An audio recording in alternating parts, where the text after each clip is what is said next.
espírita, a gente acaba por aprender. Muitas vezes com muita dificuldade, mas nós vamos juntando a nossa propriedade, a nossa verdadeira propriedade. E aí chega um momento que nós temos que passar adiante. Então, é sempre com muita alegria e com um sentimento de gratidão a Deus que nós nos propomos a fazer esses momentos. Porque nós somos os caminhantes deste movimento profundamente libertador, que é o Espiritismo, capaz de mudar o destino das pessoas, capaz de alterar a rota da vida das pessoas. Quantos irmãos chegam na casa espírita, às vezes, atormentados por problemas da vida cotidiana e não conseguem se reajustar na vida, se aprumar, não conseguem lidar com as situações. Aí ele começa a estudar a doutrina espírita e começa a abrir-se um outro horizonte, um outro olho, um terceiro olho, uma terceira visão, e ele vai conseguindo concatenar os seus problemas, se melhorando, se fortificando, se fortalecendo. Não que os problemas dele vai sumir, desaparecer, não é isso, mas é que ele vê de uma outra forma, de um outro ângulo, e ele começa assim a vencer as suas dificuldades. Então isso já é uma alteração de rota que a doutrina espírita é capaz de fazer para nós. E é inevitável, quando se começa a estudar a doutrina espírita, é inevitável um encontro com Cristo. Muitas vezes a pessoa começa a estudar pelos fenômenos, vai se interessando pelos fenômenos, principalmente mediúnicos. Às vezes ele encontra um médium um pouco mais ostensivo e ele simpatiza com aquele médium, e ele começa a se interessar pelo assunto, mas ele vai seguindo a estrada, e certa altura da estrada ele encontra o Cristo, de tal forma que Allan Kardec foi desenvolvendo o Livro dos Espíritos para nós, falando da divindade, começando com a primeira questão, que é Deus. Aí ele vai falando dos fenômenos da natureza, da influência dos Espíritos na nossa vida. Mas quando chega um pouquinho para mais da metade do livro, lá na questão 625, Kardec tem que fazer a pergunta, porque ele não tem mais saída. Porque todas as questões que Kardec faz antes levam a essa questão. Então ele não tem mais saída, ele precisa fazer a pergunta aos Espíritos amigos: quem é o tipo mais perfeito que Deus ofereceu ao homem para lhe servir de guia e modelo? E Kardec já sabia da resposta, que os Espíritos diziam: Jesus. Jesus é o ser mais perfeito que Deus já ofereceu ao homem, de tal modo que o homem deve buscar ser igual a Jesus, mesmo que às vezes no começo nós vamos imitando Jesus, mas isso vai, a repetição dos acontecimentos, a repetição dos gestos, das palavras, dos pensamentos, nos levam à transformação. O planeta Terra, ele tem 4,5 bilhões de anos. E nós temos a informação, através dos Espíritos amigos, pelos irmãos nossos mais estudados, que Jesus já era um ser iluminado, já era um ser crístico, quando se deu a formação da Terra, quando se deslocou do Sol a massa polar e foi se formando o planeta na Terra, o planeta Terra, Jesus já era um ser crístico, iluminado. Então, se a Terra tem 4,5 bilhões de anos, quantos anos será que o Cristo já é um ser iluminado? Nós não temos como comparar, a nossa mente ainda é muito pequena para fazer essa comparação. Então é difícil entendermos a grandeza de Jesus. Por isso foi preciso ele descer até nós, porque nós não tínhamos condições de subir até ele. Até hoje nós não temos condições ainda. Então ele vem até nós, diminui a sua luz, apagando a sua luz. Os Espíritos nos falam que foram precisos 1000 anos para ele apagar a sua luz, para que ele pudesse adentrar um corpo de carne, para encarnar entre nós, para se fazer como nós, na mesma faixa. Ele mantinha uma faixa vibratória muito mais alta que a nossa, mas ele ficou lá, como nós, para poder se fazer igual, para poder nós podermos compreendermos os seus ensinamentos. E a sua estada entre nós foi de tal modo formoso, foi de tal modo amoroso, que ele foi capaz de dividir a história antes dele e depois dele. Qual dos missionários que esteve na terra que foi capaz de dividir a história do planeta? Nenhum deles foi capaz. Apesar de eles serem ministros de Jesus, foram todos enviados de Jesus para o nosso planeta, mas eles não foram capazes de aplacar a mensagem, não foram capazes de dividir a história. E Jesus foi, porque Jesus é o governador do planeta. Ele nos deixou vários exemplos e ensinamentos, mas uma fala que mais me impressiona está registrada em João, no capítulo 14, no versículo 16, quando ele diz: se me amais, guardai os meus mandamentos, e eu rogarei ao Pai, e Ele vos enviará um outro Consolador, que ficará convosco em espírito e verdade, vos fará lembrar de tudo aquilo que eu vos tenho dito, e vos acrescentará outras coisas mais, que eu não posso dizer agora. Não posso dizer agora, apesar de ter vontade. Acho que Jesus teve muita vontade de passar todos os ensinamentos, mas ele não podia. Ele tinha que dar uma segurada para a humanidade poder amadurecer.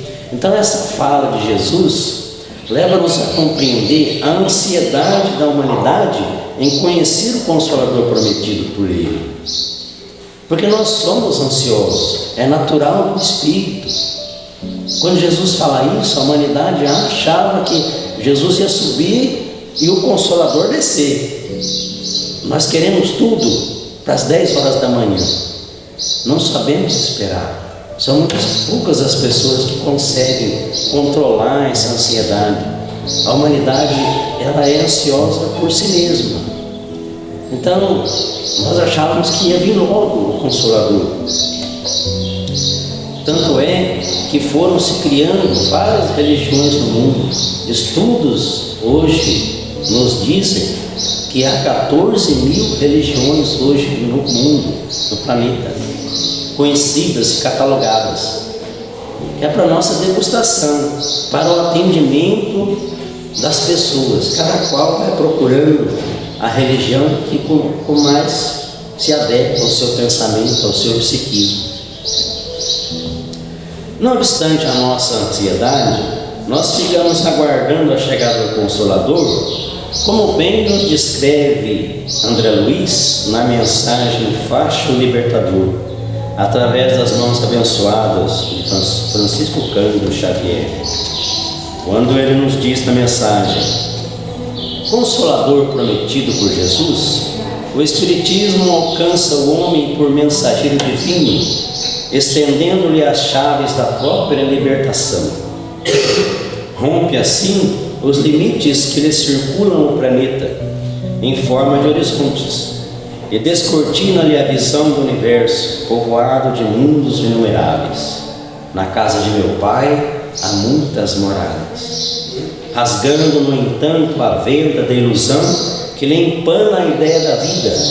O Consolador derrete as algemas da tristeza que lhe aprisionam o sentimento na tenebrosa perspectiva do eterno adeus perante a morte. Clareia-lhe o raciocínio na consoladora luz da sobrevivência para além da existência física, solucionando em cada um de nós os problemas da evolução do ser, da dor e do destino. O Espiritismo é o facho libertador na posição de Consolador prometido pelo Cristo há 2000 anos, desatando correntes de angústia, demolindo muralhas de separação, eliminando clausuras de pessimismo e abolindo cativeiros de ignorância. Meus irmãos, foram precisos 1857 anos depois da promessa do Cristo, da chegada do Consolador. Mas ele chegou, e talvez ele teve que cavalgar a madrugada fria, como nos diz a poesia do nosso grande mestre Rabindranath Tagore, quando ele diz: descerra a janela dos teus olhos e encerra dentro de ti a luz radiante do dia.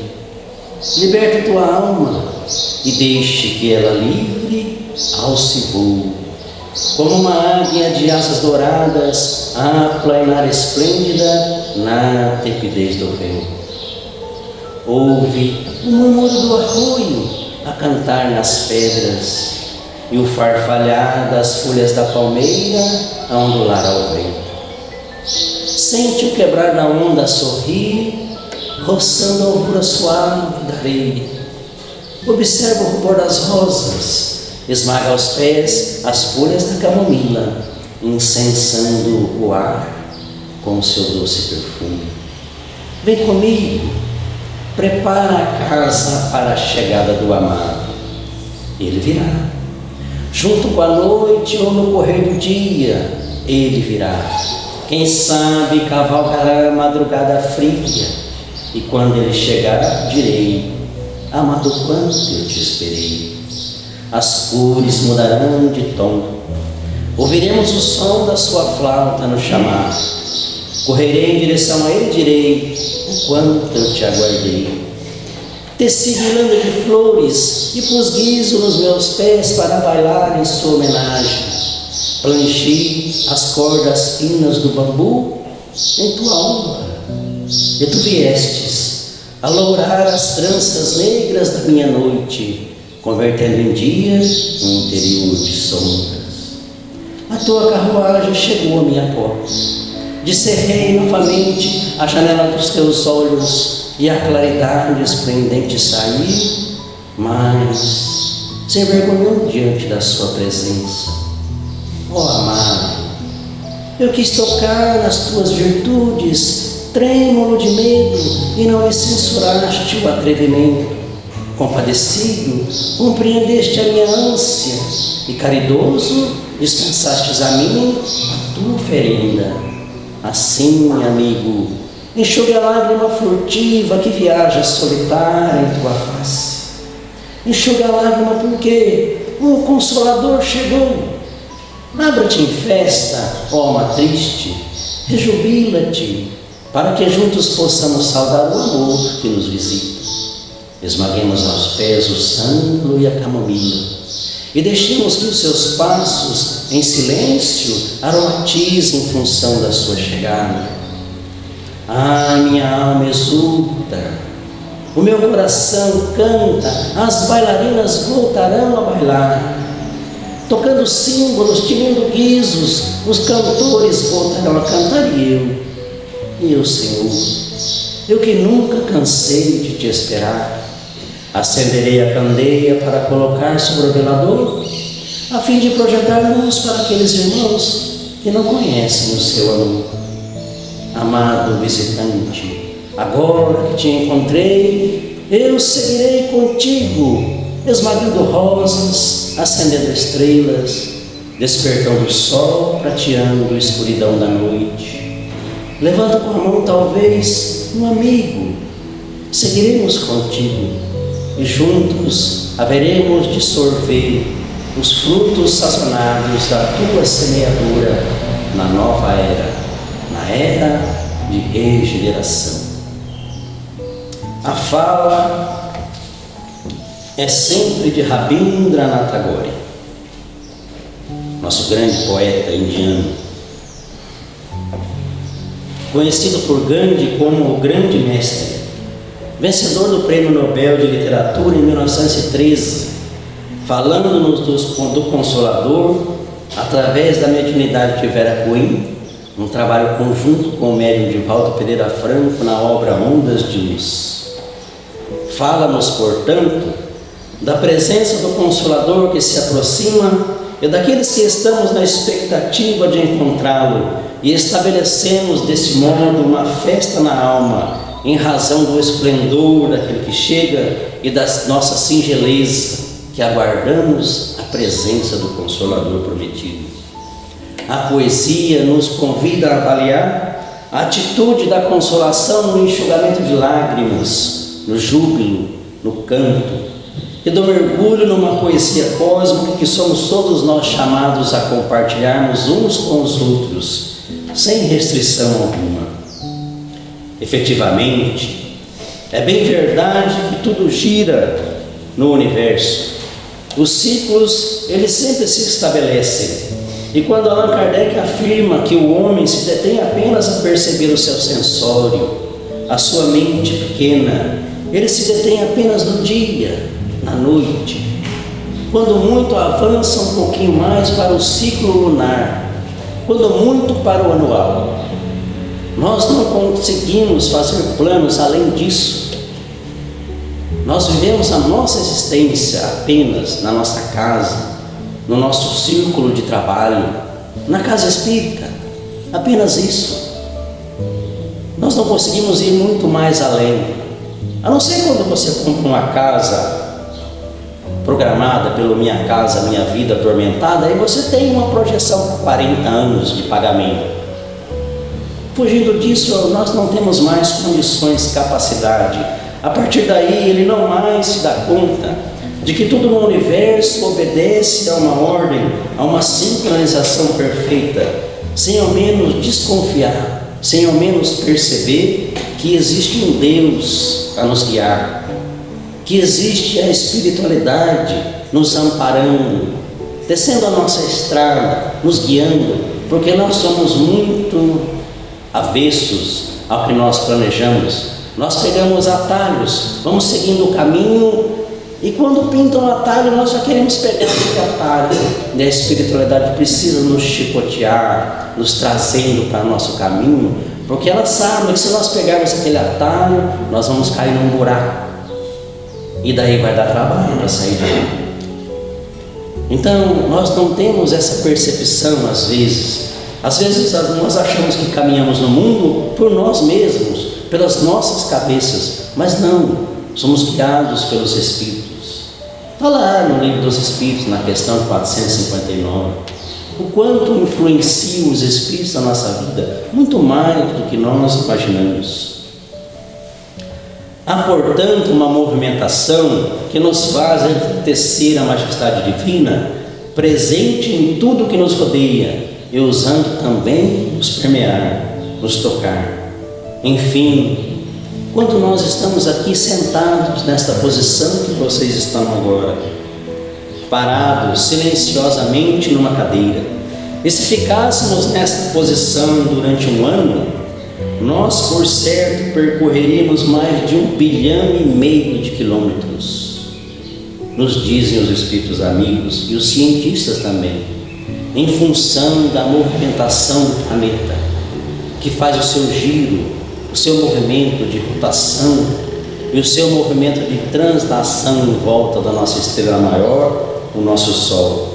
E todo esse sistema, que não é o sistema dos maiores que existem no universo, a nossa galáxia, a nossa Via Láctea, ela é uma galáxia pequena, que pode ser percorrida de um extremo ao outro em mais ou menos 100 mil anos. De um lado ao outro, 100 mil anos, podemos percorrer a nossa Via Láctea. Mas os Espíritos lembram com a velocidade da luz, é claro. Mas mesmo assim, ela ainda assim é uma galáxia pequena. E nós moramos num cantinho, num beco. É como se a galáxia fosse um condomínio, um grande condomínio, e nós morássemos lá no finalzinho da rua, lá no cantinho, bem pequenininho. Mas a galáxia também gira nesse processo universal, e a última vez que ela completou o seu ciclo foi há 60 milhões de anos atrás. Só existiam os dinossauros, aqueles que geraram toda a criação. E mais uma vez ela está completando o seu ciclo novamente, passando de um mundo de provas e expiações para um planeta de regeneração. E a Terra, com 7 bilhões de habitantes, parte para uma nova etapa a ser cumprida, seguindo assim os planos da divindade. Veja como a divindade cuida do planeta, cuida da vida de todos nós, muito embora ela deixe nós pensarmos e imaginarmos que nós temos o controle da nossa existência. mas ela está lá, invisível aos nossos olhos, nos amparando aqui e ali e fazendo que a humanidade possa caminhar rumo à evolução.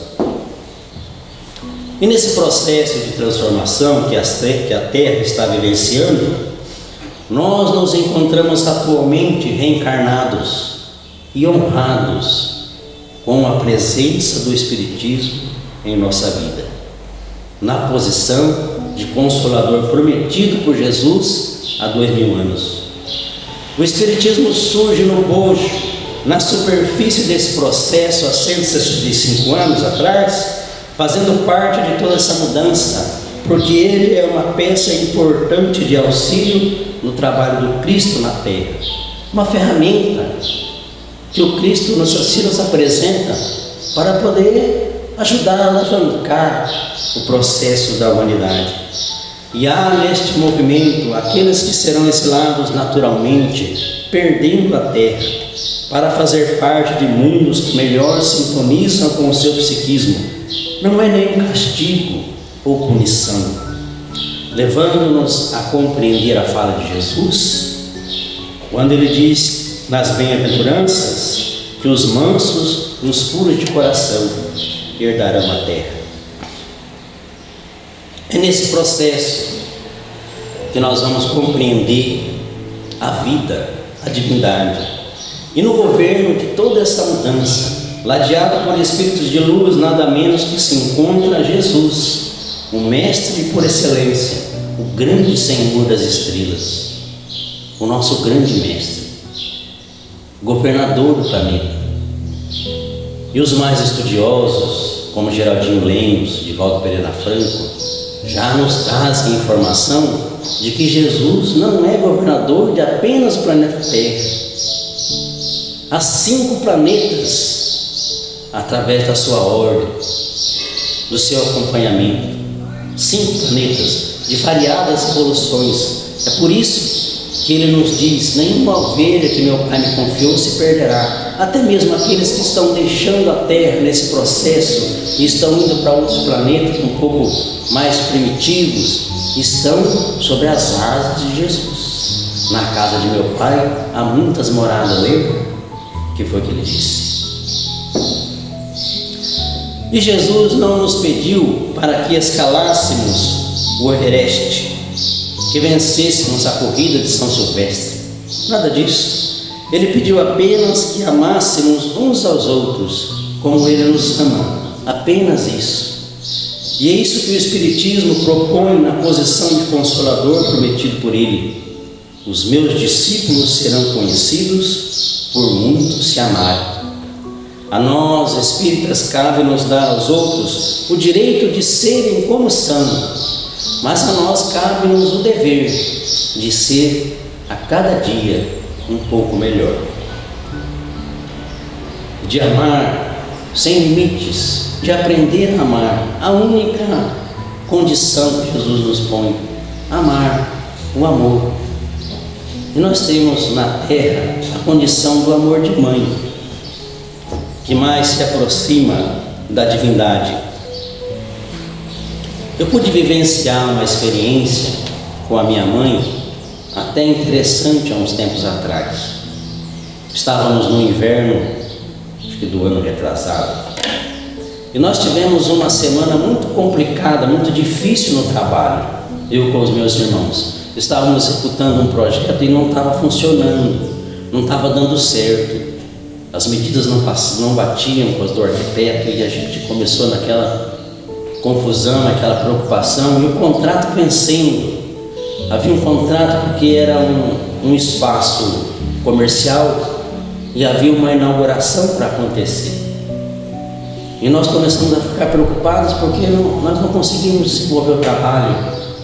E eu fui ficando estressado naquela semana, na semana de inverno, chuvosa, e eu comecei a ficar gripado, comecei a ficar doente, com febre, tosse, coriza. Fiquei muito... Eu falei: meu Deus, não posso nem ir no médico, não posso nem me dar o luxo de ir no médico, não posso parar, porque se eu deixar os meus irmãos sozinhos na mão, eles não vão conseguir. E eu fui orando, pedindo a Deus para que eu pudesse vencer aquelas dificuldades. E eu fui lutando comigo mesmo naquela semana, e eu consegui chegar até o final da semana. Até na sexta-feira conseguimos efetuar o trabalho, trabalhando arduamente naquela semana. Fechei o trabalho, na sexta-feira fechamos o trabalho, e quando eu cheguei em casa, como meu pai diz, quando o cavalo está cansado, ele deita com arreio. Onde ele está, ele deita. Se estiver na rua, no pasto, onde ele estiver, ele deita ali, porque ele está cansado. Então eu deitei com arreio, me joguei no sofá e por ali eu fiquei. Passei o sábado de molho. E no domingo eu sempre costumava ir nas palestras no Maria de Nazaré de manhã, e depois eu ia na casa da minha mãe para ter o almoço com eles no domingo de manhã. E naquele domingo eu não fui. Quando foi lá pela 1h da tarde, ela me ligou: e aí, você não veio hoje para o centro? Ah, não fui, mãe, estou muito gripado, foi uma semana muito difícil, então eu resolvi ficar por aqui mesmo hoje. Aí ela disse: então vem aqui que eu vou te fazer um remédio. Eu falei: não aguento nem dirigir. Não tem problema, o teu pai vai te buscar. E assim foi feito. O meu pai me buscou, e quando eu cheguei na casa dela, que eu adentrei a porta da cozinha, eu já pude ver um panelão no fogão, cheio de folhas, e ela mexendo aquele panelão, com aquelas folhas, o cheiro de eucalipto, parecia uma bruxa mexendo no caldeirão. Eu falei: o que a senhora está aprontando? Eu estou fazendo um remédio para você. E eu pude observar na mesa, tinha biotônico, mel, ovos, um monte de ingredientes. Aí eu disse: o que a senhora vai fazer com isso? Eu vou colocar tudo aqui dentro e você vai tomar. O meu pai me olhou e falou: não sei se você vai sarar, mas que você vai dar uma engordada, você vai. Eu falei: tá bom. Ela fez aquele remédio, me puxou a cadeira perto do fogão e falou: sente aqui, vá aspirando esse vapor, que você vai melhorando, vai descongestionando. E assim eu fiz. Mas eu fiquei observando na minha mãe o carinho que ela colocava em todas aquelas coisas que ela estava fazendo, na sua simplicidade. Era como se ela fosse fazendo as coisas e aplicando um passe. Aí ela fez tudo aquela, misturou tudo, bateu no liquidificador, fez uma garrafada desse tamanho e disse: toma. E todo dia ela me ligava para mim tomar. Tomou o remédio hoje. O fato é que eu sarei. Então, o amor de mãe, o carinho, é que mais se aproxima de Deus. E a proposta do Espiritismo é esse amor para com a humanidade.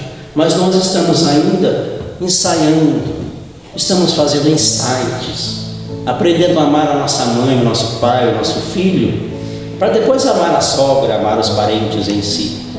E assim nós vamos agregando até aprender a amar a humanidade como Jesus ama. Porque de fato, meus queridos irmãos, muito embora seja de grande relevância, mas sinceramente, de que adianta nós termos o conhecimento da 29ª parte do corpo espiritual, de conhecer sobre a manipulação dos fluidos, conhecer o Pentateuco kardeciano de fio a pavio, conhecer os postulados espíritas de cor e salteado? De que vale todo o conhecimento se nós não conseguimos amar? Qual é o nosso real objetivo na Terra? É amar, é o amor. De que vale todo o conhecimento se nós não sentimos nada com a dor do próximo? Quando ele não tem nada para comer ou para vestir? Quando o nosso irmão nos procura, muitas vezes, para apenas falar, confessar, desabafar, pôr para fora. Quando ele quer um passe, como um amigo me contou outro dia, que ele aplicou um passe na pessoa que precisava de um passe naquele momento, na rua. Qual é o problema de se aplicar um passe na rua? Se a pessoa está precisando, está necessitada, você não sabe o que foi que você evitou aplicando esse passe. Às vezes a pessoa está num momento de confusão mental, pensando no suicídio, e aquele passe, seu passe, aquele amor que você projetou naquele momento, salvou. Esse é o amor que o Espiritismo nos propõe incondicionalmente. E que sentido tem para nós um cabedal de sabedoria, mas nós não perdoamos, nem compreendemos o irmão que nos fere muitas vezes no momento de desespero que ele estava passando. Diante desses questionamentos, nós vamos por aí avaliar o quanto está a nossa cota de amor que nós temos para disponibilizar ao nosso irmão que chega à nossa porta. O Espiritismo nos diz, Allan Kardec, é o poderoso auxiliar desses novos tempos, porque ele se encontra integrado, nos auxiliando a entender o Evangelho de Jesus como sendo o próprio Cristo de volta. O Espiritismo é Jesus de volta. É Jesus, como dizia Chico, é Jesus para o povo. Não é Jesus para uma elite chique, uma certa camada da sociedade. Não, é Jesus para o povo. Por isso que o Espiritismo é para todos, sem discriminação. Atender a todos que chegam na casa espírita, independentemente do seu diploma, se ele é um médico, se ele é um advogado, ou se ele é um auxiliar de cozinha no restaurante que nós compramos marmita. Independentemente, o Espiritismo é para todos. Todos têm condições de ter acesso ao Espiritismo. Eu me lembro muito da minha avó, do meu avô, que eram pessoas analfabetas, mas que entendiam o Espiritismo de uma forma tão clara, tão brilhante, e nunca leram um livro. Quando eu tinha 7, 8 anos que eu aprendi a ler, porque naquela época a gente aprendia a ler um pouco mais tarde. Hoje crianças com 5 anos já fazem leitura, mas naquela época era 7, 8, 9 anos para aprender a ler. Quando eu aprendi a ler, minha avó me pedia para ler o Evangelho segundo o Espiritismo. Eu acho que eu li umas 10 vezes o livro, o Evangelho segundo o Espiritismo, só para ela. Mas depois eu fui crescendo e eu compreendi que não era para ela, porque ela já sabia tudo que estava lá, era para mim. Ela queria que eu lesse para que gravasse em mim aquelas questões do Evangelho segundo o Espiritismo. Veja como muda o olhar, como muda o olhar das pessoas que estudam o Espiritismo. Mesmo que às vezes nós vamos de uma maneira um pouco meio desgonçada, meio atrapalhada, mas os Espíritos nos dizem: continue, você está indo bem, porque nós temos um tesouro nas mãos e no coração. Temos o conhecimento espírita que nos colocou na condição de peregrinos, fazendo assim a nossa jornada passo a passo na direção correta. Mais importante do que a velocidade é a direção correta que nós caminhamos. Nos diz Emmanuel em Pensamento e Vida, no livrinho Pensamento e Vida, que o homem espera pelo Cristo há 2000 anos, sem ao menos perceber que o Cristo sempre esteve no meio deles. Jesus nunca nos abandonou, desde a formação do planeta. Trouxe-nos para cá. Sabe lá Deus de onde nós viemos. A maioria que professa hoje a fé cristã espírita, ela acredita na reencarnação. E Chico já dizia que aquele que acredita na reencarnação com certeza veio de outro orbe, então nós não sabemos de onde é que nós viemos. Às vezes não somos da terra, viemos de outras esferas, mas sempre sobre as mãos do Cristo, amparado pela mão do Cristo. E Chico completa dizendo: nós temos saudade do Mestre, e o Mestre está de volta através da fraternidade, da caridade, do amor que a doutrina espírita nos propõe, do passe, da sopa fraterna, da prece, do acolhimento, da ajuda fraterna. Nós temos que viver no mundo, sim, é verdade, porque fazemos parte dele, mas não consumidos pelo mundo, muito embora possa parecer diferente, mas Jesus está no controle de nosso planeta.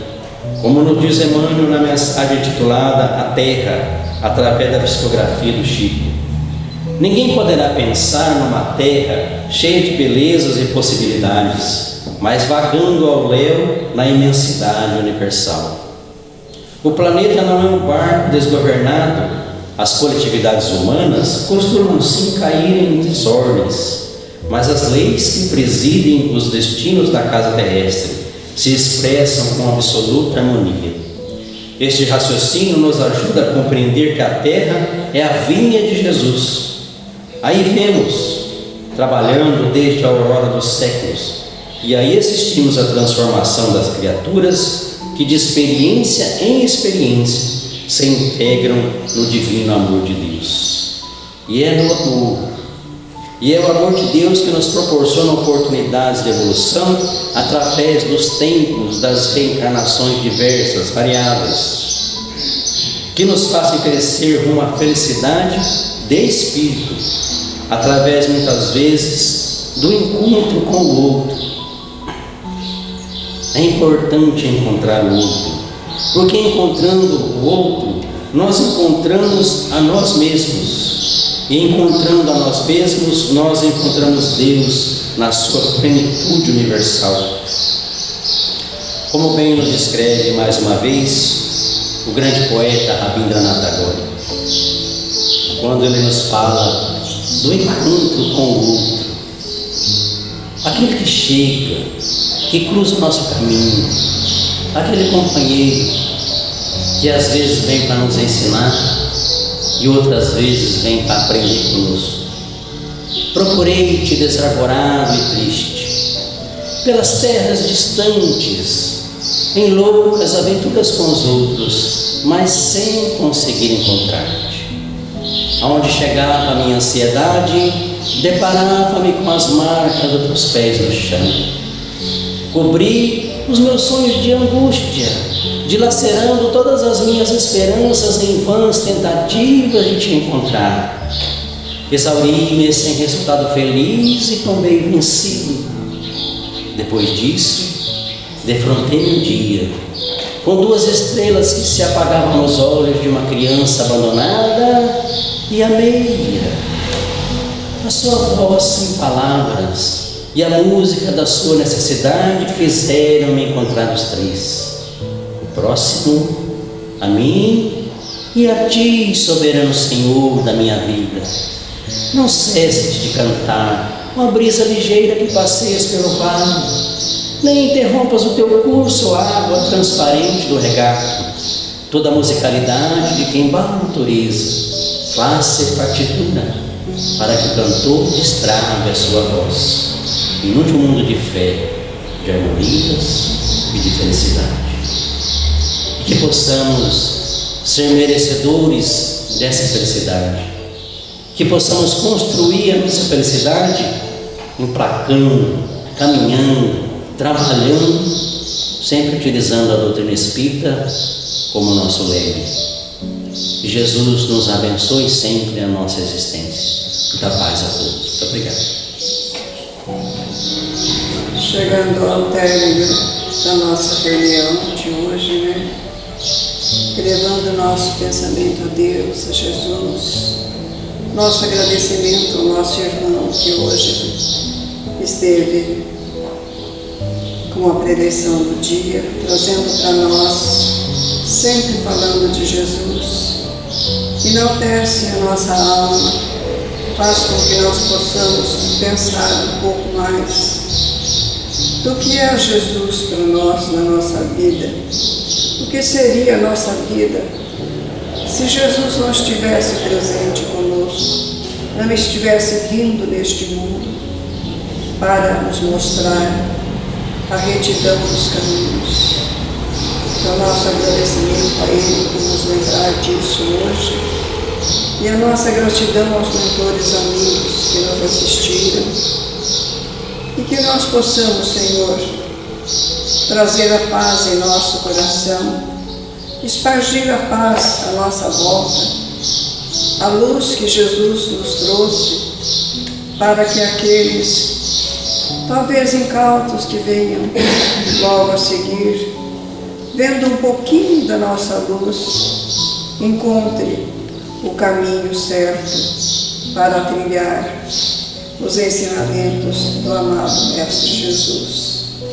Então, hoje, nesse 1º de outubro, nós oramos, levando nosso pensamento ao Pai, para que nós possamos ter um pouco mais de paz e que tudo que nos acontecer, que vier, será por conta do Pai Criador. Que nada nos acontece, que nada acontece sem os desígnios do Pai. E que nós possamos aceitar com muita resignação e humildade tudo aquilo que estiver em nosso caminho, em nossa trilha, para que nós possamos, através, muitas vezes, do sofrimento, das lágrimas e das dores, chegar ao final da nossa trilha. Orando, o Carlinhos lembrou do nosso amigo, o senhor Eupídio, que nos deixou, voltando para a pátria espiritual, que este é a finalidade de todos nós. Que ele esteja bem, que ele esteja amparado, e que nosso agradecimento por podermos estarmos aqui nesta casa hoje, lembrando os ensinamentos de Jesus, que nós possamos levar para os nossos lares estas lições, para que nós possamos acalmar nossos corações, nossas mentes e, sem medo algum, caminhar na retidão dos caminhos do Senhor. Ser conosco, Jesus, hoje e sempre, e que a Tua paz e a Tua luz permaneça em nossas vidas, em nosso caminho. Que assim seja. Um bom dia a todos. Que a paz de Jesus esteja presente em todos os corações. Que assim seja.